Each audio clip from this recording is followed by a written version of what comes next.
Today I'm going to show you a technique called Tai No Henko, something which I've already discussed in the previous videos, I believe on a few occasions. I think we should never really see the technique as we know it, and so we don't go back to it and study. And the reason for this video is really to show some deep angles and a more in-depth tutorial about this technique from Tori's side and from Uke's side. I think it's important to understand what really goes on both sides, and I personally find that a lot of people assume Tai No Henko is only when you do the Tai No Henko, and this is the part that you're learning as Tori, but you're also learning Tai No Henko when you're Uke, and just want to show you the correct way to do it, the correct way to grip and to how to respond, when to use the Kokyu and all this. So yeah, let's just get started. So from Tori's side, the Tai No Henko is strong footwork. You should never check if your footwork is correct. You should feel angle correct. The body is not square. It's not for kata ryote kata dori, but for kata te dori. The angle is way more in a rectangle, triangle shape. So where the right hand is at the tip of the angle of a triangle. So there you wouldn't have that. This would be, well, the footwork would be triangle, but the body will be a bit squarer. There the body is more in line with the triangle shape of the footwork. So when you offer your hand, you don't offer your hand with your arm. That's what people make mistake. It's not the physical arm. It may look like you're bringing the arm, but actually it's the hip. So the hip, I talk about compression in one of the videos with the can, and already that compression begins, and then here you offer the hand in line with the compression. So the offering of the hand is already being ready, not wait for him to grip and then you begin your Tai No Henko, because you're not quite there yet, you're not ready mentally. Here you're way more ready, because if he's not gripping here, if he's doing something else, the fact that you've got the compression on is you're ready for anything that might happen. That is important to really get the right feeling at the beginning of it. Because if you're just offering the hand, your mind is focusing on, he's going to grip my hand. But what if he's not gripping my hand? You'll be, no, or the hand. So you can't have this feeling of asking for an adjustment, because when it's out there, you can't do it. Whatever happens, you have to deal with it. You can't tell the attacker, sorry, can you step back and try again? That's not an option. So it's about adapting immediately. So this gives you the readiness, compression, offer the hand. And when you offer the hand, you don't offer the hand, the fingers spread out. You don't also offer the hand with tension or filled with Kokyu already. So you don't want to do that. As you offer your hands as relaxed as you can be, so it's like a floppy arm. Let him grip. Now he grips. Then you charge up your Kokyu in both of your hands, but you bring the Kokyu down. So feeling that with that compression is going down. So this is the feeling. So from here, compression, off of the hand, light, he grips, let him grip as hard as he can. There's a big paradox in Aikido, is to be strong you have to be soft. So it's not because he's gripping strong that you have to meet with strength. No, he's strong, he grips, great. The stronger he grips, the better. The Kokyu comes on. So what happens, by opening up your fingers, you're charging up the Kokyu and the forearm gets slightly bigger. What happens for Uke? He grips and then all of a sudden he feels and is slightly losing the grip. Already it's beginning to go to your side. So as Tori's side, then toe to toe, and here is the turning is this circular motion, not this angle. Some people tempted to turn sideways, so you have this circular motion. The circular motion is more like a wheel circulating in this manner, not at this angle, because when you grip here at this angle, Uke can pull the arm. So you think you got it, but he can pull the arm and you've lost it.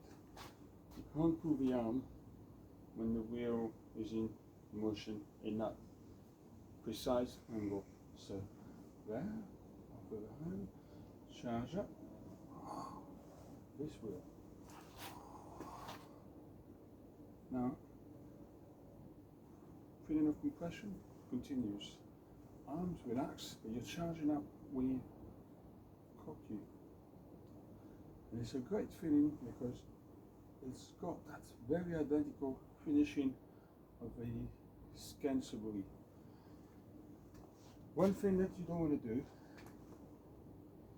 is trying to go above. I mentioned that in the previous video. Is get a feel that you're going under the grip.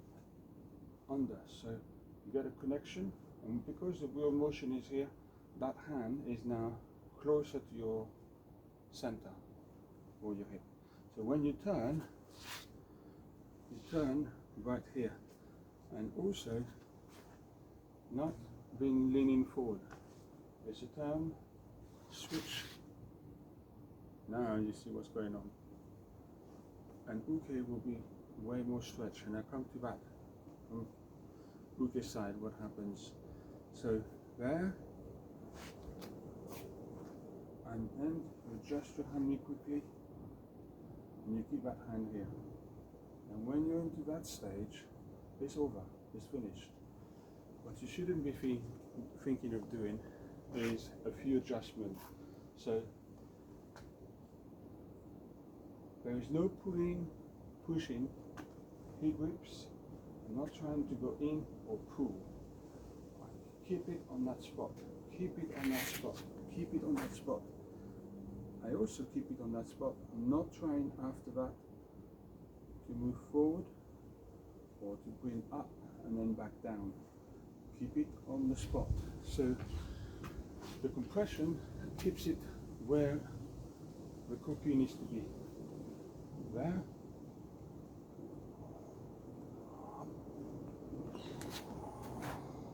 That's it. No more. So some common mistakes is we turn and then we lift and then we adjust again. You don't need to do that. Or this sort of thing. Because you turn and then you settle down. No. When you use the compression, you don't have that feeling of going up and down. The feeling is this stays on, filled with Kokyu. This is relax, Kokyu. And you feel very strong. When you're finished, is you keep the Zenshin. Zenshin is here. Uke is right there. And when you go back to Uke, you actually practice Tai Sabaki. Straight away. As opposed to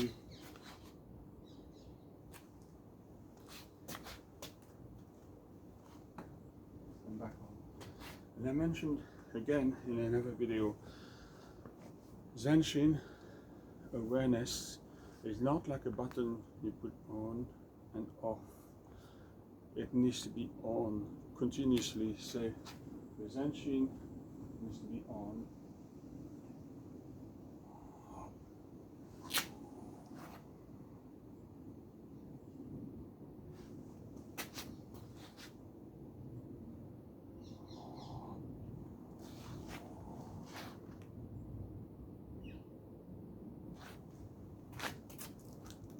Now, when I become Uke to do the gripping,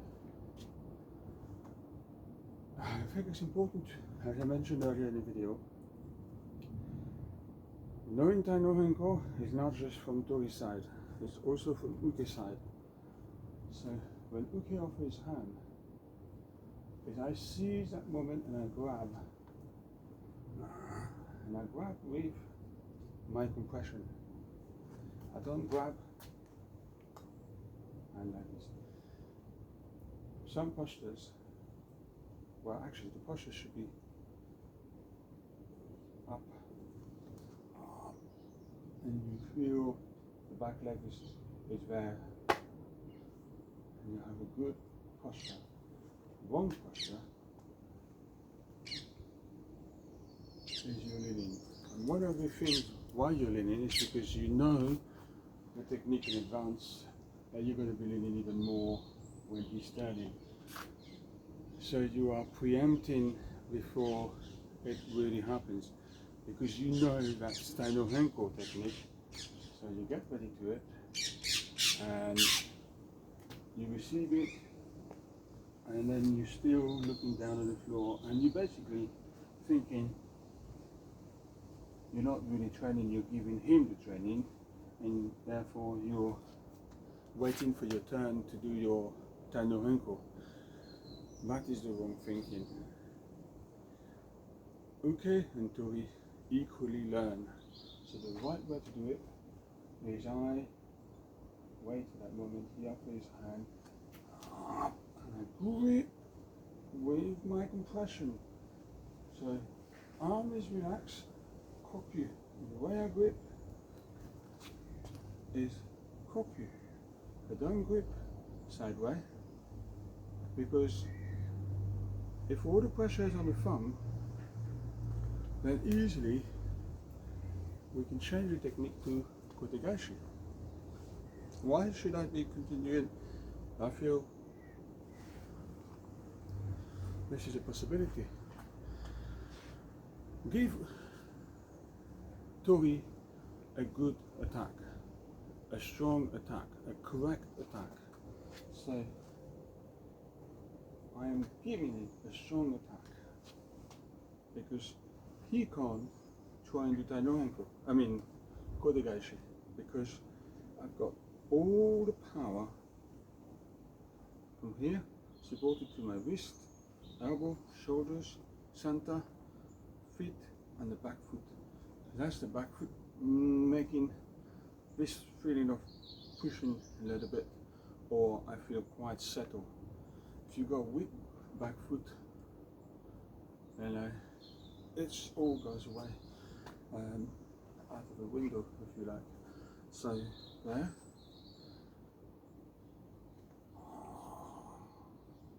Be a good Uke. Don't expect Tai No Henko. So in other words, it could be anything. Now, if Uke can't move because you've got a good grip and you're doing it right, there shouldn't be a question of wrestling and put your ego aside, because sometimes people think, I'm going to show him, he won't be able to do it. If I'm gripping really strong to a beginner, it will be a bit unfair for the beginner because he'll be struggling. I should be able to grip strong to someone who is of a higher rank and want to give him the opportunity to practice and feel a good Tai No Henko. But if he can't do it, or if she can't do it, then drop off the strength slightly more, so grip less and allow the training to take place, because what you want is you want your partner to be able to do the technique rather than suffer and then lose the form, and then they will get it because perhaps they're not able to move because they're doing that wheel direction or angle, and that's why you feel quite strong you can prevent it. So it's a really difficult thing, because when you practice Tai No Henko, you want to give your partner a good option to train and a good feel about it, not being frustrated and then everything else and the whole practice they'll feel really frustrated they were not able to do the technique. So give that opportunity. But here I'm going to talk about giving a good grip. There.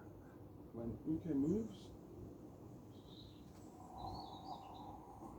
that's the feeling I get. Or sometimes I might be like that. But I bend my knees so I want to see rather than looking down. There. And I charge up the Kokyu into this hand. I don't bring that hand here, which is a common mistake. People thinking, well, if he punches, I'm ready. But if you think about it, you're giving the hand too early. And I see that hand, I can grab the hand instead. Quite tempting. It's only if I felt like punching, then I just have that, because this hand is charged up. If he punches here, ready. It could be up or down. So keep the Kokyu there, strong. When you grip properly and you keep your back straight, if Uke desired to punch, it won't get through because you're not leaning forward. And if you're leaning forward, it's very tempting to do this. So be a strong Uke, a good Uke. There, whip. Tori moves. Now I'm charging up. Bend my knees, and here I'm ready. When he's turning back, I step back. There should be an element of blending, even though we do Kihon. Ready for this, my hand stays here. When he's turning, I'm also moving back. That moment of when he's turning and I'm moving back, personally I think it should be an Awase. We now feel that we're connected. That is what we need to find, is a connection. So the job of Uke is also important. Don't think the technique is just for Tori. Yes, the Tai No Henko is what it means. But when you understand how to receive it, you understand how to do it. Because you know that wouldn't work, and that definitely works. So this is important. The other element of Tai No Henko is obviously we've got the Kihon, Kino Negara. So the moment he comes, you turn quickly, and when I say turn quickly, is you blend in with the attacker, like you turn. So the attacker comes and Honey has a feeling of gripping towards the end. If he's already gripping here, then your Awase is too late. But if he's whipping right there, when the elbow is down, then you have a good Awase. So it's very important.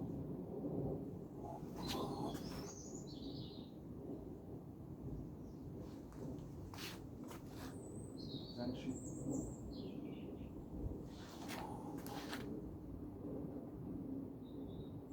Compression. And the work of Awase, of a Uke, is to grip really with the intent. Sometimes I find some Uke not willing to do a full whip, so they, you know,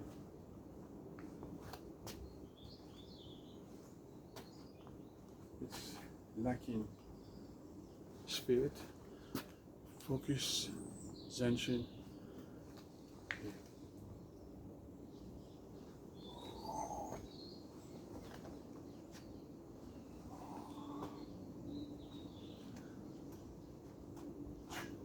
Change.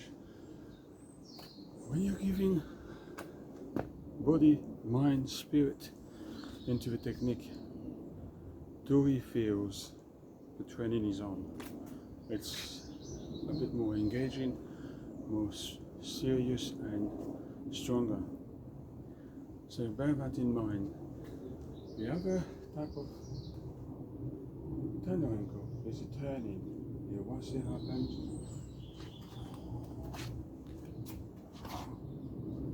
So we settle.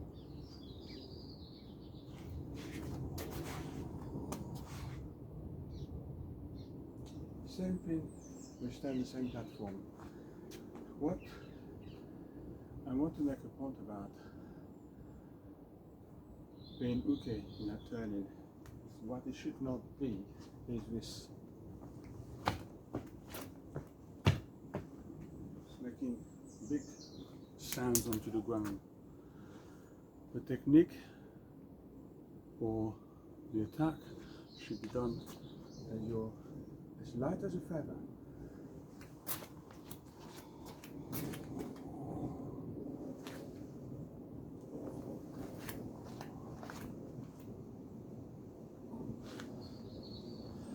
How do I do that?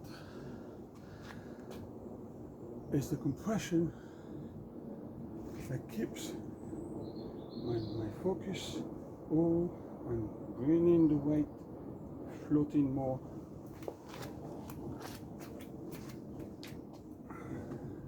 As opposed to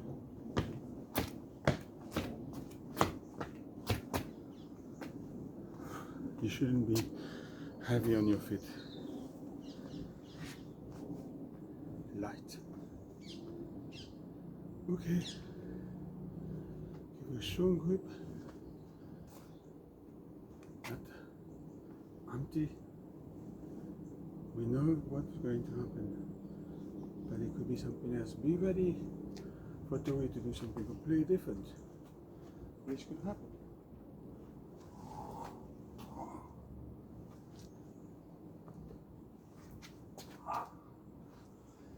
The point I want to say is that once you grip, actually, as okay for me, I'm hoping he's going to do something that will be in line with all the principles and will provide a strong